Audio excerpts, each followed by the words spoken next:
កនគុណខ្មែរត្រៀមលេងឈុតធំទៀតហើយប្រិយមិត្តបងប្អូនប្រកួតដណ្ដើមខ្សែក្រវ៉ាត់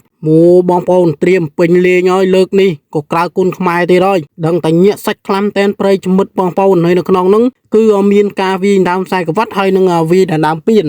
មានគីឡូធំគីឡូតូចចឹងណាបងប្អូនគឺមានដូចជាគុណខ្មែរយើងប៉ះមួយប្រេស៊ីលហើយនឹងគុណខ្មែរប៉ះជាមួយនឹងប៊ី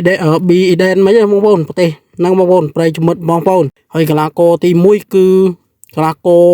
មើលមីខៀត្រូវតទល់ជាមួយនឹងជើងខ្លាំងប្រេស៊ីលគឺម៉ាកូសវ៉ាសាប៊ីរីយ៉ូដែលជាជើងខ្លាំងប្រេស៊ីលម្ចាស់ខ្សែក្រវ៉ាត់ពិភពលោកពី3ស្ថាប័នផងដែរប្រិយមិត្តបងប្អូនមិនមែនលុំទេហើយនៅក្នុងនោះគឺកីឡាករមើលមីខៀត្រូវដណ្ដើមខ្សែក្រវ៉ាត់ជាមួយនឹងកីឡាករជើងខ្លាំងប្រេស៊ីលនេះហើយប្រិយមិត្តបងប្អូនហើយបងប្អូនប្រហែលជាស្គាល់កីឡាករម្ដុកទៀតហើយជើងខ្លាំងគុណខ្មែរ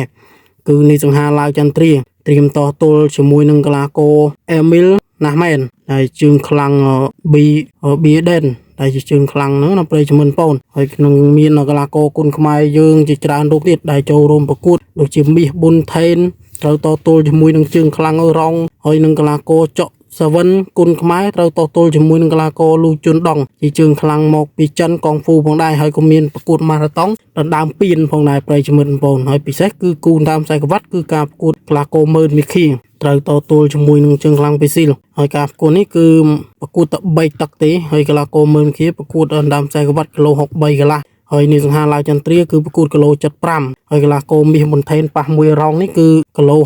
57ហើយនឹងកីឡាករចော့សាវិនគុណខ្មែរប្រកួតគីឡូ60ប៉ះមួយនឹងលូជុនណាហើយនៅមានព័ត៌មានបងប្អូនចែកជូនបងប្អូនកុំភ្លេចចុច Subscribe អ្នកមួយផងចាស់ដឹងដើម្បីព័ត៌មានថ្មី